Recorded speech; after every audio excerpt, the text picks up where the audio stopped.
Hello बच्चों, good morning. तो आप सब कैसे हैं? आई होप आप सब अच्छे होंगे। ठीक है, तो आपका अपना YouTube channel KD general education point में आप सभी का स्वागत है। ठीक है, तो आज मैं पढ़ाने वाला हूं आपको प्रतिवर्ती क्रिया। क्या पढ़ाने वाला हूं बच्चों? प्रतिवर्ती क्रिया। ठीक है, तो आप सभी लोग पढ़ने के लिए तैयार हो जाइए। आज मैं आपको पढ़ाऊँगा प्रतिवर्ती क्रिया। ठीक है, उसके बाद मैं इसका डिफरेंस पढ़ाऊँगा। ठीक है, क्या पढ़ाऊँगा?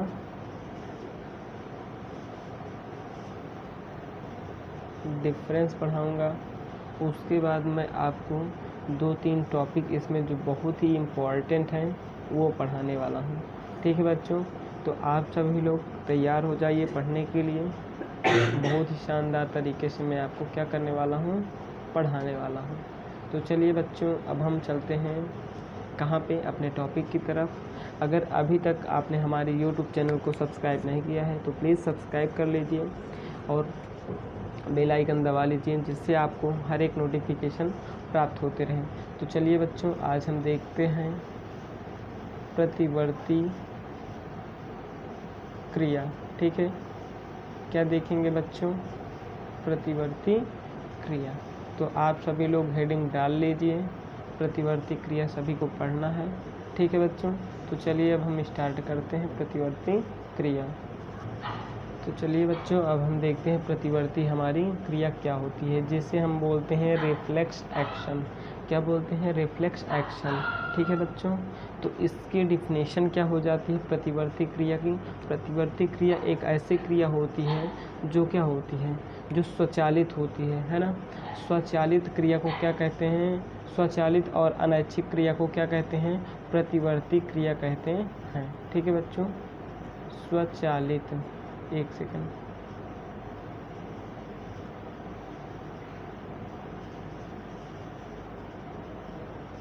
स्वचालित क्रिया फिर बच्चों, ठीक है, अनैच्छिक क्रिया। इन दोनों क्रियाओं को जो योग होता है उसी को हम कहते हैं, क्या कहते हैं? प्रतिवर्ती क्रिया कहते हैं। ठीक है, आइए इसकी डिफिनेशन समझते हैं। किसी उद्दीपन के फलस्वरूप शीघ्रता पूर्वक होने वाली स्वचालित और अनैच्छिक क्रियाओं को प्रतिवर्ती क्रिया कहते हैं। ठीक है बच्चों, क्या कहते हैं? किसी उद्दीपन के फलस्वरूप शीघ्र होने वाली स्वचालित और अनैच्छिक क्रियाओं को क्या कहते हैं? प्रतिवर्ती क्रिया कहते हैं। जैसे किसी स्वादिष्ट भोजन को देखकर मुंह में लार का आना। ठीक है, ये क्या है? अपने आप से ये क्रिया हो रही है। जैसे ही हम भोजन को देखते हैं या मिठाई को देखते हैं, ठीक है, तो हमारे अंदर क्या हो जाता है? एक प्रकार की क्रिया चलने लगती है। ठीक है, वह जो क्रिया चलती है उसी को कहते हैं प्रतिवर्ती क्रिया। क्या कहते हैं बच्चों? प्रतिवर्ती क्रिया कहते हैं। ठीक है, आइए इसका दूसरा उदाहरण देखते हैं। जैसे दूसरा उदाहरण क्या है? कांटा चुभते ही पैर को झटकना।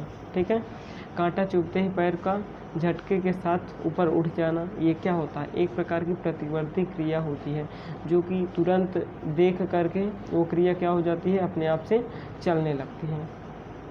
तीसरा उदाहरण क्या है बच्चों? तेज प्रकाश में आँखों की पुतली जो होती है उसका सिकुड़ना।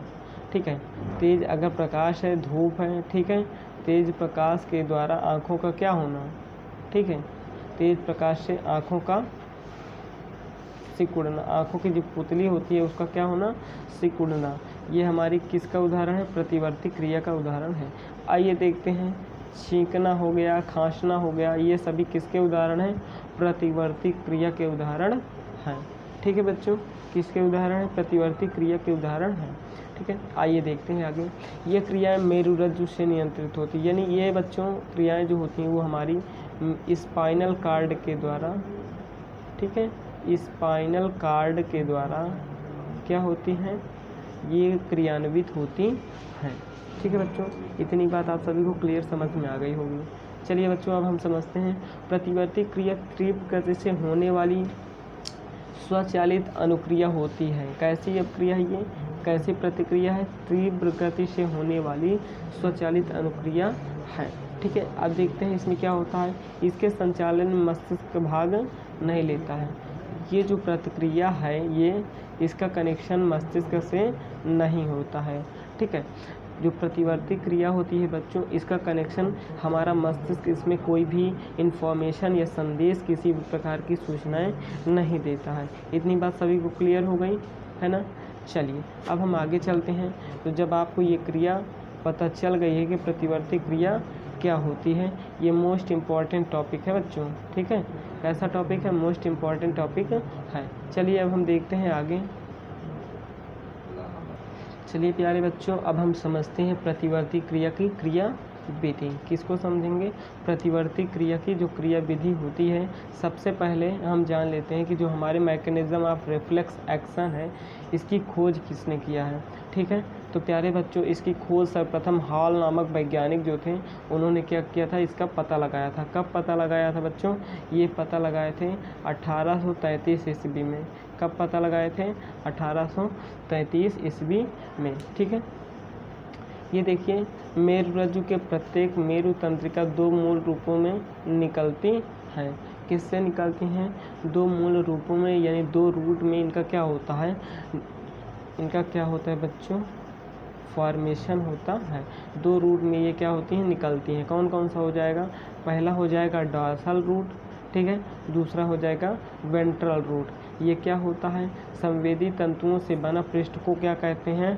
डॉर्सल रूट कहते हैं, ठीक है। और चालक जो होते हैं हमारे तंतुओं से बना जो भाग होता है, उसको वेंट्रल रूट कहते हैं, ठीक है बच्चों। तो ये देखिए, यहाँ पे हम आपको बताने वाले हैं कि जो प्रतिवर्ती क्रिया होती है, यह क्या होता है, अंग एक चाप यानी आर्क के रूप में उपस्थित होता है, ठीक है। जो प्रतिवर्ती क्रिया से संबंधित अंग क्या है, एक चाप के रूप में, ठीक है। इस तरह से कुछ क्या होता है, ये बने हुए होते हैं, ठीक है। अब देखते हैं बच्चों, यहाँ पे किसी प्रतिवर्ती चाप या रिफ्लेक्स आर्क की संरचना निम्न चित्रों के द्वारा अभी हम आपको समझाने वाले हैं कि वो चाप कैसे होते हैं, ठीक है। कुछ आपको इस तरह से दिखाई देंगे। अब चलिए, अब हम बच्चों आपको दिखाते हैं वो हमारा जो चाप। तो चलिए प्यारे बच्चों, अब हम देखते हैं जो हमारा चाप था, ठीक है, एक यानी प्रतिक्रिया का जो अंग था, ठीक है, प्रतिवर्ती क्रिया का जो अंग था, ठीक है, उसकी जो संरचना है, किस प्रकार से वो क्रियान्वित होती है, उसी को हम क्या करेंगे, यहाँ पे देखने वाले हैं। तो देखिए, ये हमारा श्वेत द्रव्य होता है, ये यहाँ पे भरा होता है, ठीक है। ये श्वेत द्रव्य भरा होता है। ये आपका पृष्ठ मूल हो गया। ये जो आउटर कवरिंग होती है, ठीक है, आउटर कवरिंग होती है जिसे पृष्ठ मूल कहते हैं, ठीक है, आउटर कवरिंग होती है। इतनी बात समझ में आ रही बच्चों। अब आइए हम देखते हैं ये धूसर द्रव्य क्या होता है। धूसर द्रव्य जो होता है, उसके अंदर क्रियाशीलता यानी संकुचन बनाए रखता है, ठीक है। कार्य करने की जो क्षमता होती है, उसको क्या किए रहता है, बैलेंस किए रहता है जी। तो प्यारे बच्चों, तो चलिए बच्चों, फिर से हम देखते हैं यहाँ पे हमारा जो तंत्रिका ये वाला भाग होता है, कौन सा भाग होता है, ये तंत्रिका कोशिका वाला भाग होता है ना। और ये हमारा क्या होता है, मूल आधार होता है, यानी मूल बेस वाला भाग होता है, जहाँ से वो क्या होता है, टिका हुआ होता है। ये आपका ये हो गया पेशीय तंतु वाला भाग हो गया, ठीक है। फिर ये वाला पॉइंट जो हो गया आपका प्रेरक तंत्रिका हो गई। तो प्यारे बच्चों, अभी आपको समझना क्या है, अभी आपको समझना है जो प्रेरक तंत्रिका होती है वो क्या करती है, सूचनाओं को प्रेषित करती है। क्या करती है, सूचनाओं को प्रेरित करती है, प्रेषित करती है ना। अब ये आपका स्किन हो गया, ये स्किन वाला पोर्शन हो गया, है ना। ये आपको दिख रहा है यहाँ पे, ये तो क्या हो गया, स्किन हो गया, जो हमारे दोनों बॉडियों को क्या करता है, टच में रखता है, ठीक है। ये देखिए, एक साइड इधर हो गया, एक साइड इधर हो गया। ये आपका तंत्रिका सूत्र हो गया। ये क्या हो गया, तंत्रिका सूत्र हो गया, ठीक है बच्चों। इतनी बात क्लियर हो गई। चलिए अब हम देख लेते हैं। तो ये आपका था पूरा प्रतिवर्ती क्रिया का एक चाप, यानी एक स्ट्रक्चर। क्या था, एक स्ट्रक्चर। इतनी बात सभी को समझ में आ गई है तो प्लीज़ एक लाइक ज़रूर करिए, है ना बच्चों। चलिए अब हम देख लेते हैं आगे। आगे क्या है, संवेदी अंगों द्वारा क्या होता है, संवेदना प्राप्त कर पर आयोग जो हमारा आवेग की लहर होती है, वो पृष्ठ मूल से हो करके, ठीक है, पृष्ठमूल गुच्छ में स्थित तंत्रिका कोशिका तथा उसके तंत्रिका से क्या होती है, होती हुई कहाँ पहुँचती है, धूसर द्रव्य वाले भाग में पहुँचती है। कहाँ पे पहुँचती है, धूसर द्रव्य वाले भाग में पहुँचती है। ठीक है, जिसके फलस्वरूप क्या होता है, जिसके फलस्वरूप जो हमारी मेरुरज्जु होती है वो क्या करने लगती है, अनुक्रिया यानी प्रतिवर्ती क्रिया क्या होती है, एक्टिव हो जाती है।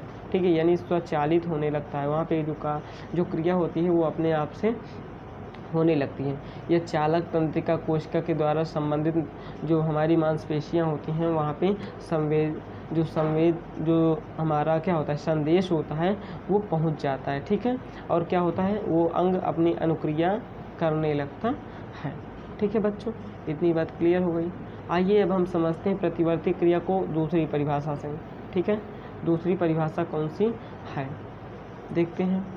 संवेदी अंगों से संवेदनाओं का संवेदी तंतुओं द्वारा मेरुरज्जु तक आने में और मेरुरज्जु से प्रेरणा के रूप में अनुक्रिया करने वाले अंगों को मांसपेशियों तक पहुंचाने के मार्ग को क्या कहते हैं, प्रतिवर्ती चाप कहते हैं। तो ये हमारा जो प्रतिवर्ती वाला भाग है ये क्या करता है, ये हमारा कार्य इसका क्या होता है, इसका कार्य होता है संवेदनाओं को पहुंचाना। ठीक है, संवेदनाओं को क्या करना बच्चों, पहुंचाना। इतनी बात क्लियर हो गई है ना। अब देखिए, तथा होने वाली इस प्रकार की अभिक्रिया को क्या कहते हैं, प्रतिवर्ती क्रिया कहते हैं। इस क्रिया में संवेदना के मार्ग अर्थात प्रतिवर्ती चाप क्या होते हैं, निम्नलिखित चित्रों के द्वारा हम क्या करेंगे, अभी समझने वाले हैं। तो चलिए अब हम समझते हैं अपना चित्र। तो ये है बच्चों आपका चित्र, देखिए ये यहाँ से स्टार्ट होता है ना। एक सेकंड, ये देखिए, ये पहले हमारे जो शरीर के अंदर होता है उद्दीपन होता है। ठीक है, जैसे ऐसा हमें कुछ लगता है, क्रिया होती है, उसके बाद क्या होता है, त्वचा में वो क्रिया जैसे हम किसी को टच करते हैं तो हमको ऐसा फील होता है। ठीक है, तो वो संवेदना होती है। संवेदना किसके पास जाती है, न्यूरॉन के पास जाती है। ठीक है, न्यूरॉन से क्या होता है, न्यूरॉन से क्या होगा बच्चों, या तो फिर आप समझिए जो प्रतिवर्ती क्रिया होती है ये आवेग के माध्यम से अपवाहक अंगों तक जाती है। फिर क्या होता है, अधरभूत जो हमारा मूल होता है वो जाता है कहाँ तक, प्रेरक तक। यहाँ से ये दोनों क्रियाएं क्या होती हैं, आपस में एक दूसरे से जुड़ी हुई होती हैं। क्या होती हैं, जुड़ी हुई होती हैं, यानी उद्दीपन और ये हमारी जो प्रतिवर्ती क्रिया होती है, ये देखिए मेरुरज्जु से दोनों का क्या होता है, कनेक्शन होता है। ठीक है, तो इस तरह से ये हमारा उद्दीपन हो गया, ये संवेदना को ले जा रहा है, कहाँ पे ले जा रहा है, न्यूरॉन में ले जा रहा है। न्यूरॉन के बाद वो कहाँ जाएगा, मेरुरज्जु के सूत्र युग्मन द्वारा क्या होता है, प्रेरक न्यूरॉन तक भेज दिया जाता है। उसके बाद जो पेशियाँ होती हैं, पेशी अंग होते हैं, उनसे क्या होता है, जो प्रतिवर्ती क्रियाएँ होती हैं वो संचालित होने लगती हैं। तो इस तरह से ये बच्चों क्या था, हमारा प्रतिवर्ती चाप का कुछ रेखा चित्र था। ठीक है, आप इसको सभी लोग बना लीजिए। ठीक है, सभी लोग इसको बना लीजिए, बहुत ही इम्पोर्टेंट है। ठीक है,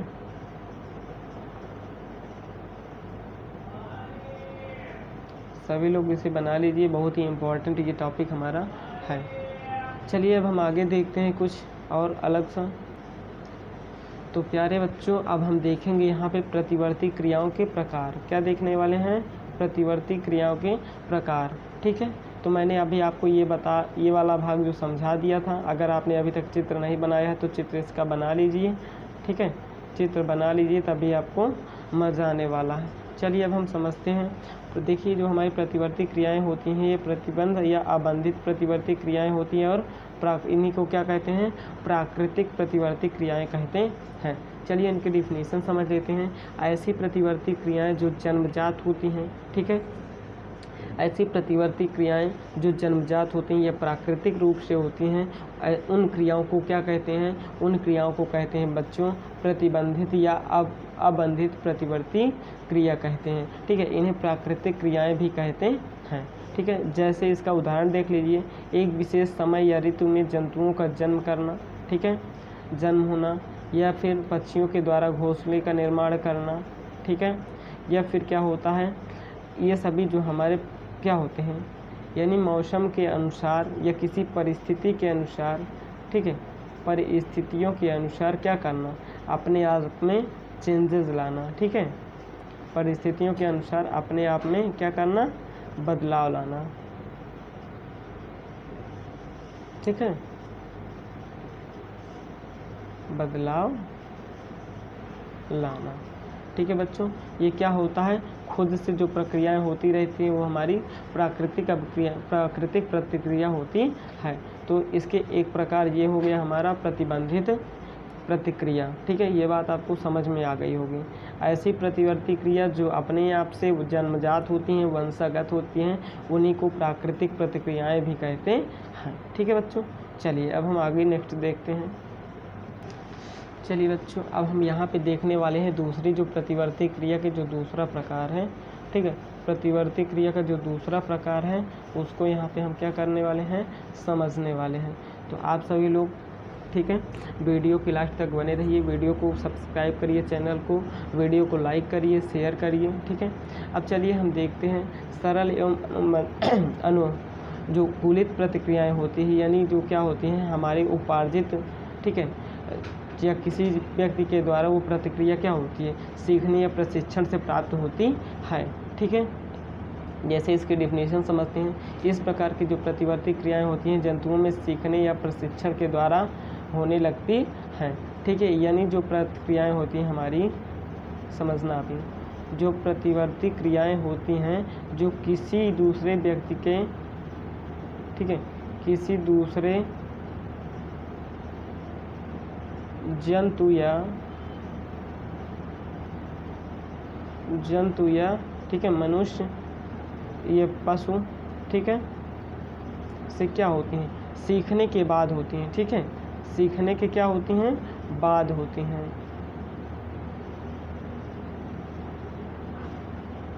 ठीक है बच्चों, क्या होती हैं, सीखने के बाद होती हैं। उस प्रकार की जो प्रतिक्रिया होती है उसी को क्या कहते हैं, उपार्जित प्रतिक्रिया कहते हैं। क्या कहते हैं, उपार्जित प्रतिक्रिया कहते हैं। चलिए अब हम इसका एग्जाम्पल समझते हैं। इसका एग्जाम्पल क्या हो जाएगा बच्चों, कुत्ते में भोजन को देखकर लार का टपकना। ठीक है, जो कुत्ता होता है अगर वो क्या कर लेता है, भोजन को देख लेता है तो उसकी लार टपकने लगती है। ठीक है, फिर तैरना हो गया, गाना बजाना हो गया, नृत्य करना हो गया, पिन चुभना हो गया, ये सब क्या होता है, और किसी गर्म वस्तु को छूने से हाथ का हटना, ये सब हम क्या होते हैं अपने जब वातावरण में देखते रहते हैं तो ये सब प्रक्रियाएं क्या होती रहती हैं।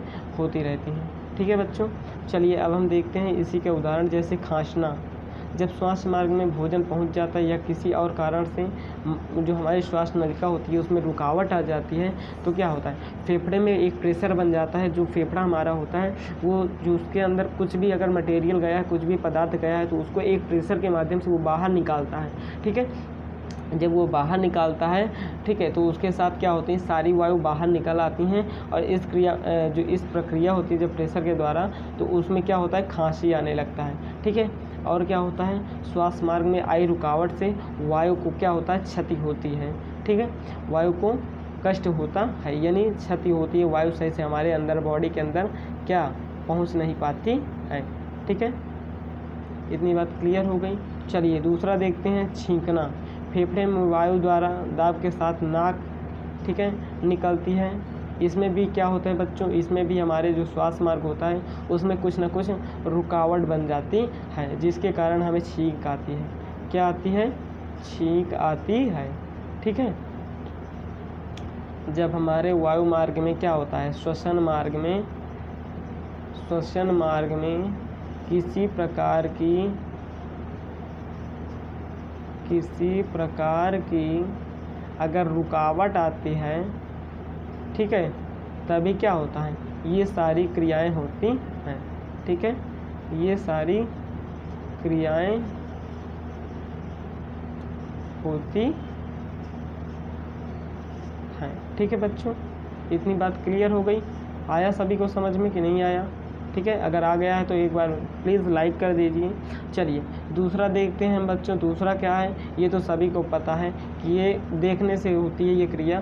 भोजन के सामने आने पर क्या होता है, लार का श्रावण होने लगता है। ठीक है, अगर हम किसी स्वादिष्ट भोजन के पास आते हैं, ठीक है, तो हमारे मुंह से क्या होता है, लार निकलना शुरू हो जाता है।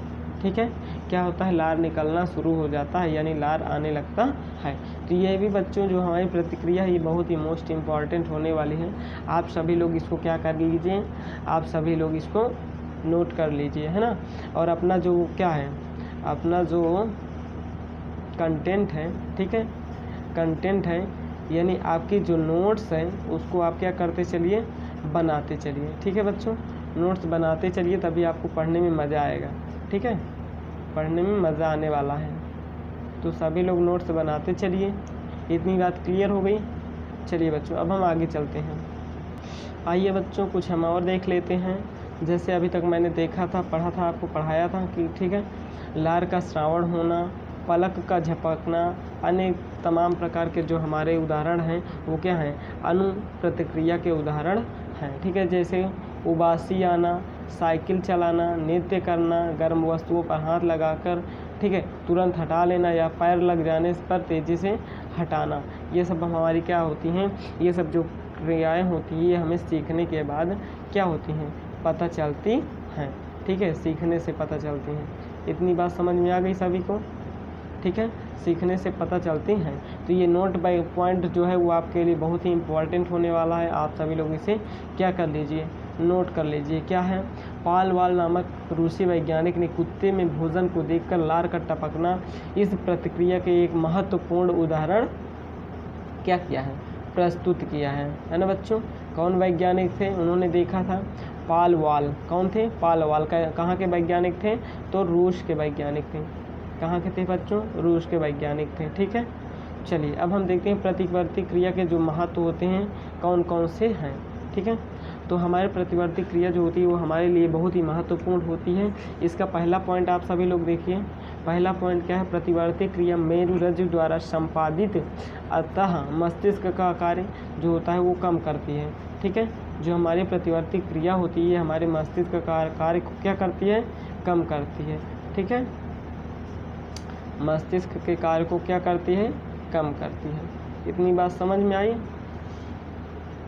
ठीक है बच्चों, मस्तिष्क के कार्य को कम करती हैं। ठीक है, ये तुरंत तथा तीव्र होती हैं। ये ऐसी क्रियाएं होती हैं जो तुरंत और तीव्र होती हैं। जैसे अतः संभावित दुर्घटना को रोकने में भी क्या होती हैं, ये सहायक होती हैं। यानी हम अगर किसी गलत काम, जैसे क्या होता है, गर्म पानी रखा है, ठीक है, वो हमें पता है कि वो गर्म है, ठीक है, फिर भी हमारे जो हमारी ये क्रिया होती है ये तुरंत हमें बता देगी कि इस पानी को क्या ना करो, टच ना करो। ठीक है, क्या ना करो, टच ना करो। अगर टच करोगे तो फिर क्या होगा, जल जाओगे, है ना। तो फिर ये हमारी जो प्रतिक्रियाएं होती हैं ये हमें तुरंत क्या कर देती हैं, संदेश दे देती हैं, है ना। क्या करती हैं, ये हमें क्या करती हैं, संदेश दे देती। आइए आगे देखते हैं हम। ये 2 पॉइंट आपको क्लियर हो गए सभी को, है ना।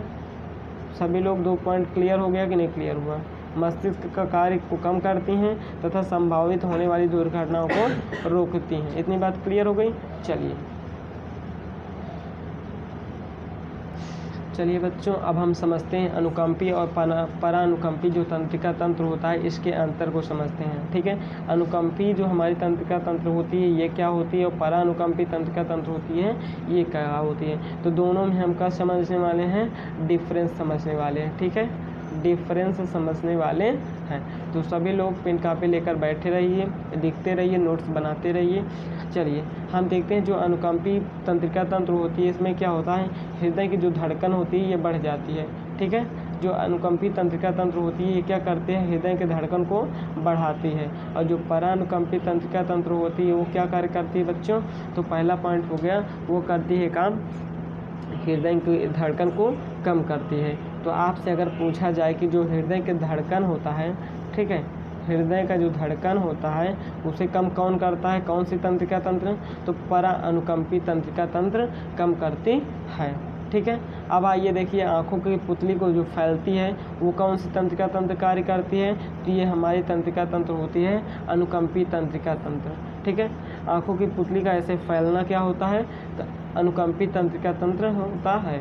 ठीक है, किसके द्वारा होता है, अनुकंपी तंत्रिका तंत्र के द्वारा होता है। और पुतली का सिकुड़ना जो होता है वो परानुकंपी तंत्रिका तंत्र के द्वारा होता है।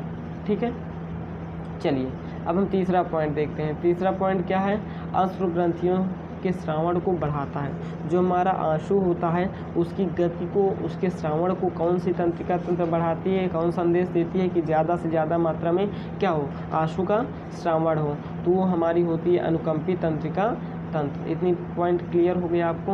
और जो क्या होता है, आंसू के श्रावण को कम कौन सी तंत्रिका तंत्र करती है, किसी व्यक्ति को आंसू ही नहीं आता है ना बच्चों, क्या होता है, आंसू ही नहीं आता है, ठीक है।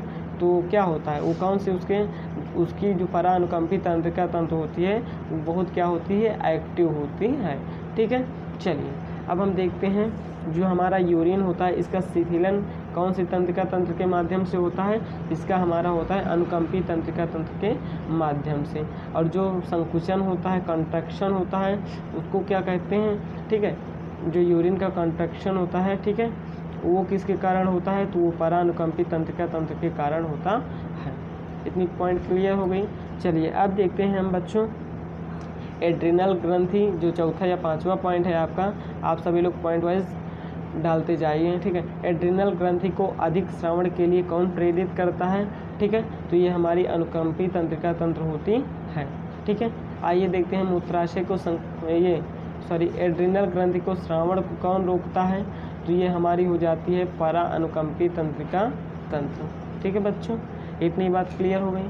चलिए आहार नाल में जो क्रमाकुंचन की गति होती है बच्चों, इसको कौन क्रियान्वित करता है, इसको हमारा जो तंत्रिका तंत्र है वह अनुकंपी तंत्रिका तंत्र है, उसके द्वारा क्या होता है, क्रियान्वित होता है, ठीक है। और जो क्रमाकुंचन की अगर आहार नाल में गति ज़्यादा तेज़ी से बढ़ रही है तो वो कौन सी गति होती है, क्रमाकुंचन गति को कौन बढ़ाता है, तो परा अनुकंपी तंत्रिका तंत्र क्या करता है, बढ़ाता है। इतनी बात क्लियर हो गई सभी को, हो गई ना। चलिए अब हम चलते हैं अगले पॉइंट में। चलिए बच्चों अब हम देख लेते हैं अगला पॉइंट। अगला पॉइंट हमारा क्या है, अगला पॉइंट है हमारा गुदा अवरोधनी को संकुचित कौन करता है, तो अनुकंपी तंत्रिका तंत्र करती है। अवरोधनी को फैलाता कौन है, तो ये हमारी परा अनुकंपी तंत्रिका तंत्र कार्य करती हैं। जब श्वास नाली श्वसनी आदि को क्या करता है, फैलाता है, तो कौन कार्य करता है, तो अनुकंपी तंत्रिका तंत्र कार्य करती है, ठीक है। और श्वास नाली को सिकुड़ता कौन है, ठीक है, संकुचित कौन करता है, तो ये परा अनुकंपी तंत्रिका तंत्र कार्य करती है। आइए देखते हैं ग्लूकेगॉन जो होता है हमारा एक प्रकार का हार्मोन होता है, उसका श्रावण कौन करता है, तो उसका श्रावण करने के लिए हमारी अनुकंपी तंत्रिका तंत्र सहायक होती है। और इंसुलिन के श्रावण को कौन बढ़ाता है, तो इंसुलिन के श्रावण के लिए हमारी जो परा अनुकंपी तंत्रिका तंत्र होती हैं वो क्या करती हैं, वो बढ़ाती हैं, ठीक है, वो कार्य करती हैं। आइए देखते हैं अगर आपात स्थिति में या कोई तनाव कार्य हो रहा है तो हमारे लिए ऊर्जा कौन सी तंत्रिका तंत्र के द्वारा व्यय होता है, ठीक है। आपातकाल तथा जो तनाव की स्थितियों में कार्य करता है तो ऊर्जा क्या होती है, यहाँ पे व्यय होती है, ठीक है। तो कौन सी तंत्रिका तंत्र के द्वारा ये हमारी सूचनाएं भेजता है, तो ये अनुकंपी तंत्रिका तंत्र के द्वारा होता है। अगर देखिए जब परा अनुकंपी तंत्रिका तंत्र होता है यानी व्यक्ति जब आराम की स्थिति में होता है तो यहाँ पे क्या होता है, ऊर्जा का संरक्षण होता है। क्या होता है, ऊर्जा का संरक्षण होता है, यानी ऊर्जा के संरक्षण के लिए कौन सी तंत्रिका तंत्र क्या होती है, उपयोगी होती है, तो परा अनुकंपी तंत्रिका तंत्र उपयोगी होती है। तो आई होप आपको वीडियो अच्छा लगा होगा, तो वीडियो को प्लीज़ लाइक करिए, शेयर करिए, है ना बच्चों, ठीक है, क्या करिए, शेयर करिए। और चैनल में अगर अभी आप नए आए हैं तो प्लीज़ चैनल को सब्सक्राइब करके बेल आइकन ज़रूर दबा लीजिए, है ना बच्चों, बेल आइकन क्या कर लीजिए, दबा लीजिए। इतनी बात क्लियर हो गई सभी को। तो थैंक यू दोस्तों वीडियो को पूरा देखने के लिए। आप सभी लोग वीडियो के लास्ट तक बने रहिए, वीडियो को शेयर करिए। बहुत ही धमाकेदार मैं कंटेंट लाने वाला हूँ आपके लिए, और तो आप सभी लोग क्या करते रहिए, पढ़ाई करते रहिए। चलिए दोस्तों, जय हिंद जय भारत, ठीक है दोस्तों।